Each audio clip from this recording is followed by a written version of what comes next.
welcome back to my channel, Just Khandi. And if you're new here, welcome. And if you are a current subscriber, welcome back. So, as you guys know in my bio, my page is about lifestyle, beauty, health, travel, those type of things, right? So in 2023, I really didn't touch too much on the health side of it. Yeah, you guys saw me going to the gym, working out a little bit. You saw me preparing meals and things like that. But to me, it just wasn't enough. So in 2024, my decision was to go ahead and to display the more health side of me, let you guys know what I've been through health-wise and what are my goals for 2024 and so on and things like that. Now, I don't believe in New Year's resolutions and things like that. Yeah, I did that before, like in my earlier years and things like that. And real talk, you guys, broke them. It lasts like the good first 3 months, and after that I was pretty much on my own. So in 2024 I said, you know what, let's talk about it. I've been through some health crisis and I want to be able to share that with you guys. So just in case you guys have the symptoms that I had, you'll know what to go back and talk to your doctor about. Keep in mind, everything that I'm talking about today is from my experience. I am not a doctor. I'm not a nurse practitioner. I'm not anything in the medical field, even though I do work in the medical field, but I'm not any of those things. So just please keep in mind, as a disclaimer, I'm gonna be talking to you guys about my experience, okay? So with that being said, let's go ahead and get started. So, as you guys know, that I love to exercise, I like to work out, I like to eat. I'm a very picky eater, but again, I like to eat. I don't consume alcohol, I don't do drugs, and I don't smoke. So I try to live a pretty clean, healthy life. Every once in a while, like my McDonald's, my fast food, or whatever, I'm gonna do that. I'm not gonna get on this and proclaim to be, oh, all I do is eat healthy, and ooh, all I do is eat vegetables, because that's just a lie, okay? I do eat it, but I don't eat it all the time. I like to have my not so good food for me, every once in a while. And that's fine. And you should be able to treat yourself. Not a big deal. So with that being said, I worked from home in 2014. And on this particular day, nothing was different, right? So I got up in the morning, did what I need to do, worked until lunchtime. And then on lunchtime, I would always either go outside for a walk or I would stay inside and get on my treadmill. So this time I decided to stay inside, get on the treadmill, do a good about 25 minutes, and I can run back upstairs and I can start working again, right?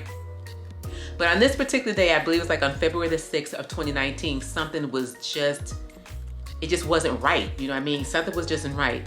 So when I get downstairs, I get myself prepared to get on the treadmill. And so as I was getting on the treadmill, I noticed my heart started beating faster and faster.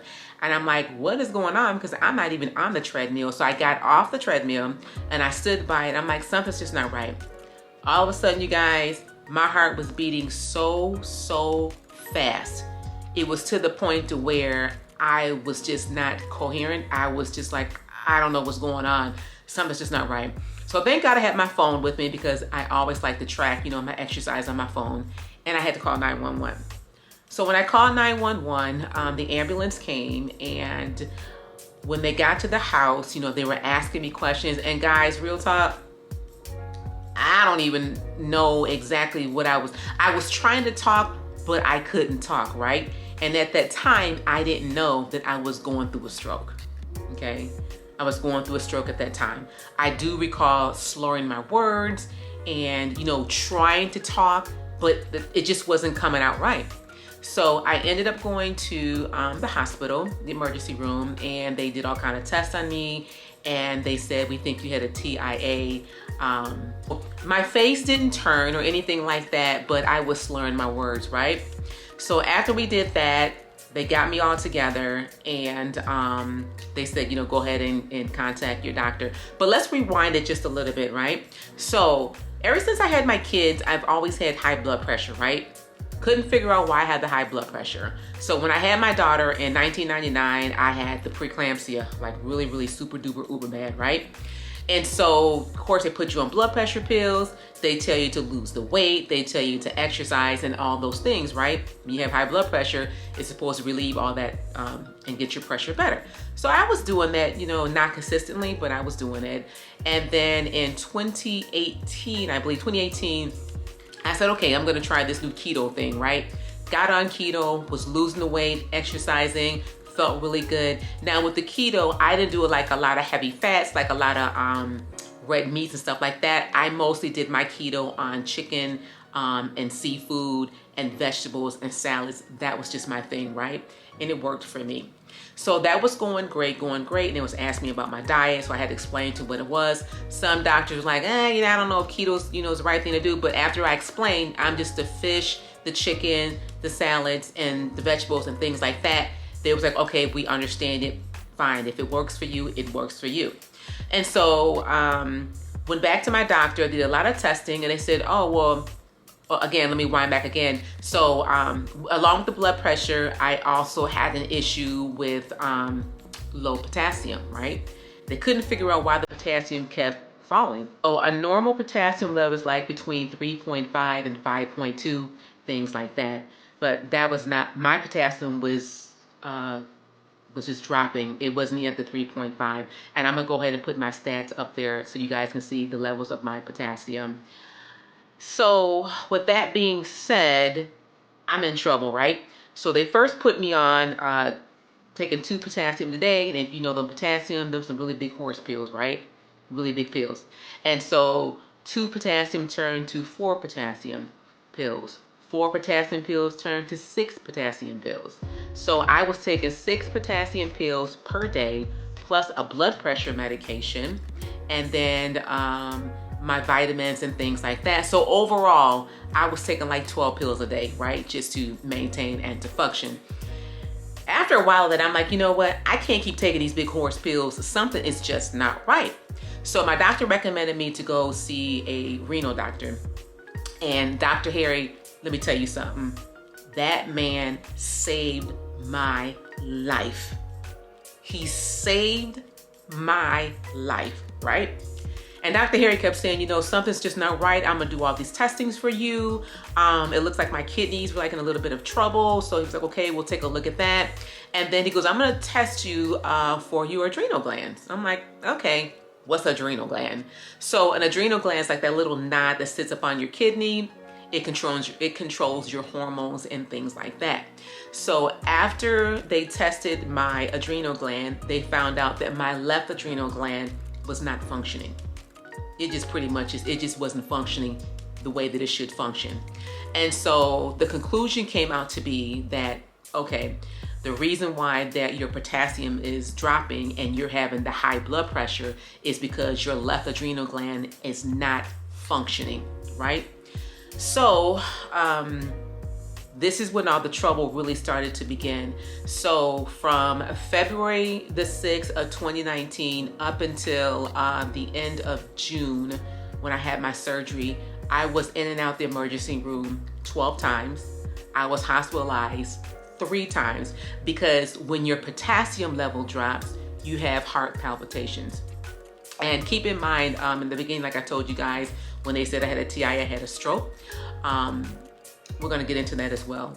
So my potassium levels, when it dropped, I would have the palpitations. My blood pressure would just shoot up the roof. And I think the highest blood pressure I had was like 193/70, and that was in March of 2019. Keep in mind, when I started having when I had my stroke, that was February the 6th of 2019. So the blood pressure has been constantly up and down, all because my adrenal gland was not functioning. So keep in mind too that that was a year that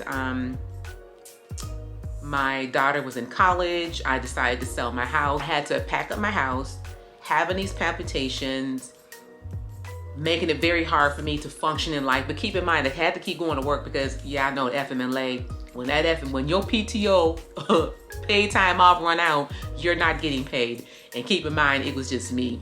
So I had to make sure that I maintained my bills and maintained my home, so I would go to work.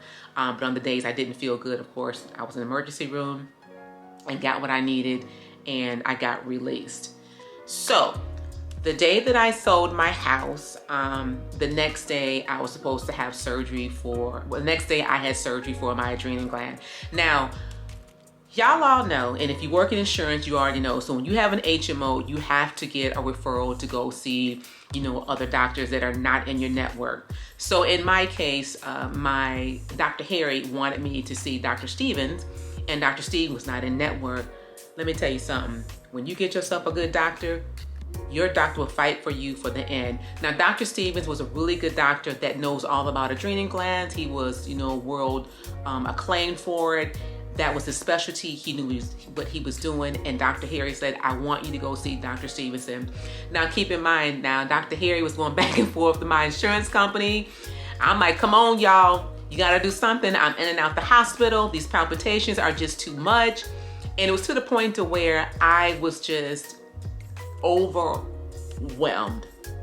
I was literally just overwhelmed. There'd be some days like, you know what? If I didn't breathe so hard, maybe they wouldn't come. So there would be days I'd be like, okay, I'm gonna try not to breathe. I'm gonna try not to breathe. I'm trying not to breathe. But when those palpitations came on, and like there was nothing that I could do. I couldn't stop it. I was afraid to go to sleep at night. I was afraid throughout the day, you know, those things.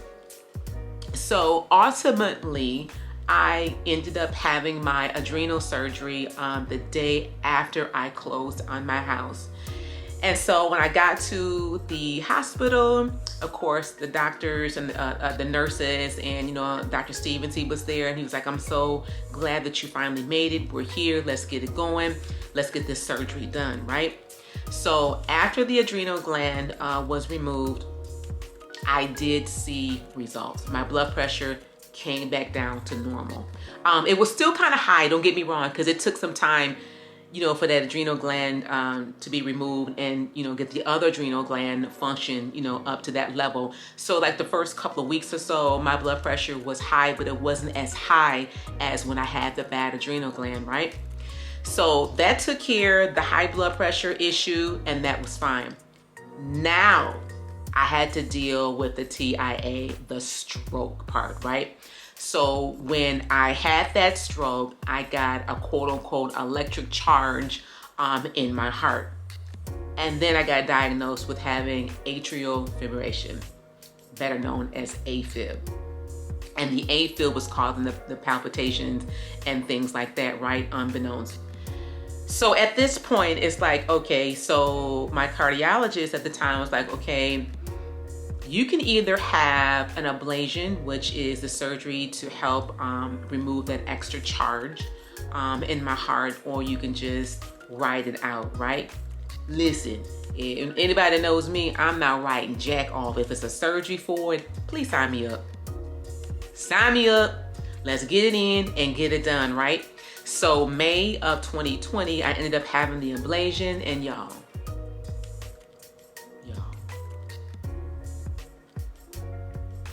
I ain't been having no problems. Now, after the ablation, there was some palpitations, you know, they still kind of was lingering on there a little bit, but, you know, they didn't linger on long. Maybe like a week or two, they were on there. And after that, it went away.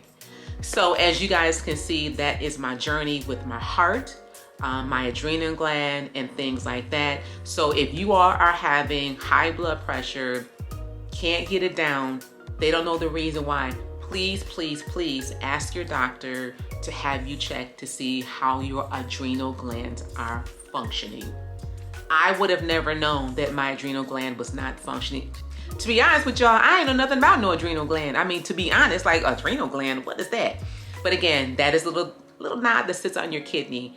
And so I have been off medications. Now, for my heart, I do take Xarelto, a blood thinner. I'm still on those. My cardiologist here was like, you know, you really don't need to be on it, but it's good to be on it for a precaution because you could have a blood clot. And I'm like, okay, let me stay on it. So the only medications that I'm on today is I am on my Xarelto, and I take my biotin, you know, magnesium. I take nutritional yeast, you know, things like that, and a multivitamin.